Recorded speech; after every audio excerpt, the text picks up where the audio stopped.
নমস্কার, এই মুহূর্তের বিগ ব্রেকিং নিয়ে আমি chief reporter news today India আপনাদের সঙ্গে রয়েছি। আপনাদের জানানোর চেষ্টা করব অবশেষে বলা চলে রায়গঞ্জ বিধানসভায় প্রথম জয় পেল রাজ্যের ক্ষমতাসীন তৃণমূল কংগ্রেস। যে তথ্য আমাদের কাছে ব্যুরোর মাধ্যমে আসছে আপনাদের জানানোর চেষ্টা করব।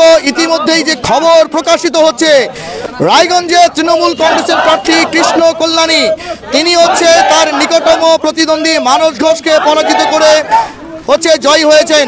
তার জয়ের ব্যবধান ৪৯,৫৩৬। এমনটাই কিন্তু আমাদের ব্যুরো সূত্রে জানা যাচ্ছে। আপনাদের জানিয়ে দিই, সেক্ষেত্রে প্রথম স্থানে অর্থাৎ বিজয়ী হিসাবে হাসি হাসলেন তৃণমূল কংগ্রেসের প্রার্থী কৃষ্ণ কল্যাণী। তার জয় হয়েছে, তিনি ৪৯,৫৩৬টি ভোট পেয়েছেন। আপনাদের জানানোর চেষ্টা করব, ৪৯,৫৩৬ ভোটে জয় হলেন তৃণমূল কংগ্রেসের প্রার্থী কৃষ্ণ কল্যাণী। তার নিকটতম দ্বিতীয় প্রতিদ্বন্দ্বী হচ্ছেন মানস ঘোষ এবং তৃতীয় স্থানে রয়েছেন কংগ্রেসের জেলা সভাপতি তথা এক সময় রায়গঞ্জ বিধানসভার বিধায়ক কংগ্রেস বিধায়ক মোহিত সেনগুপ্ত।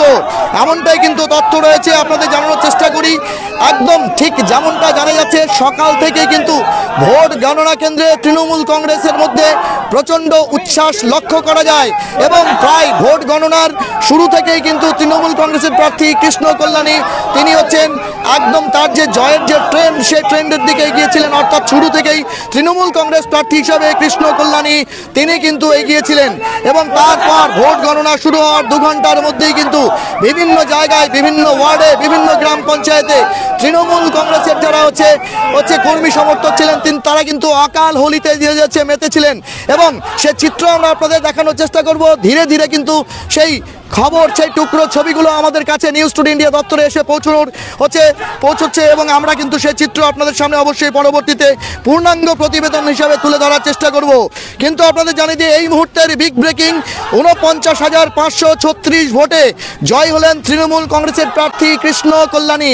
আপনাদের জানিয়ে দিই, উত্তর দিনাজপুর জেলার গুরুত্বপূর্ণ এলাকা এবং সেই সঙ্গে জেলা সদর শহর রায়গঞ্জ বিধানসভাকে কেন্দ্র করে কিন্তু প্রত্যেকটি রাজনৈতিক দল পাখির চোখ করে এবং আপনাদের জানিয়ে দিই, এই রায়গঞ্জ লোকসভা এবং তার পাশাপাশি রায়গঞ্জ বিধানসভা মূলত কংগ্রেসের শক্ত ঘাঁটি হলেও সেখানে কিন্তু প্রিয়রঞ্জন দাসমুন্সী তৎকালীন মন্ত্রী এবং তার যিনি পত্নী ছিলেন প্রিয় পত্নী দীপা দাসমুন্সী, তার নেতৃত্বে কিন্তু কংগ্রেস সেখানে একাধিকবার জয়লাভ করেছে এবং তৎপরবর্তীতে আপনাদের জানিয়ে দিই, সেখানে কিন্তু মোহাম্মদ সেলিম তিনি যখন সেখানে লোকসভার রায়গঞ্জ লোকসভা কেন্দ্রে সাংসদ ছিলেন, সেখানে কিন্তু সেই মুহূর্তে যেমনটা দেখা যাচ্ছে যে সেই কংগ্রেস জয়লাভ করেছিল।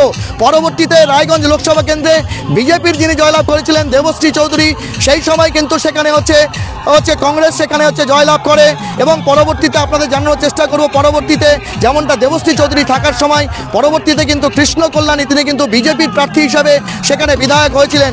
কিন্তু লোকসভা ভোটে তিনি তৃণমূল কংগ্রেসের রায়গঞ্জ লোকসভা 5 নম্বর রায়গঞ্জ লোকসভা কেন্দ্রের প্রার্থী হওয়ায় সেই আসনটি খালি হয়েছিল।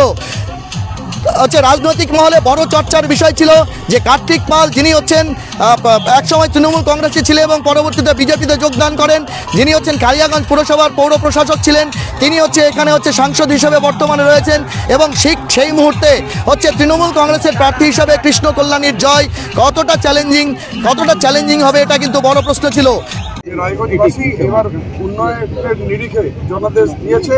এবার আমাদের নৈতিক দায়িত্ব রায়গঞ্জবাসীকে যেটা প্রতিশ্রুতি দিয়েছি, সেই ডেভেলপমেন্ট, রায়গঞ্জের যাতে সার্বিক ডেভেলপমেন্ট হোক, এটাই আমার লক্ষ্য। আর এই লক্ষ্যে আমরা এগিয়ে যাব। প্রথম কাজ কি করবেন? দেখুন, রায়গঞ্জের মেন প্রাথমিকতা দিয়ে আছে, যেমন রায়গঞ্জ পাশের রোড কানেক্টিভিটি আমি বলেছিলাম 90% কাজ হয়ে গেছে, 10% পেন্ডিং আছে। সেই কাজটা আমি করব। রায়গঞ্জের ড্রেনেজ ব্যবস্থা, সেটা রায়গঞ্জের বোর্ড অফ অ্যাডমিনিস্ট্রেটর আর যারা কোঅর্ডিনেটর আছেন তাদের সাথে বসে নিয়ে একটা মাস্টার প্ল্যান তৈরি করবো। আর রায়গঞ্জে একটা জঞ্জটটাও একটা সমস্যা, সেই জঞ্জটমুক্ত রায়গঞ্জ কী করে করা যায় সেই প্ল্যানিংটা আমরা করে নিয়ে ডেভেলপমেন্ট। বিজেপি প্রার্থী এইমাত্র বলে বেরিয়ে গেলেন যে রায়গঞ্জ ছাপ্পা বিধায়ক পেল। না, রায়গঞ্জ কি পেল এটা জনাদেশ। বিজেপি যে হারে সেই ধরনের কুচ্ছা রটাবে, আজকে 5 লাখের বেশি ভোটে হেরেছে, ওনার লজ্জা লাগবে।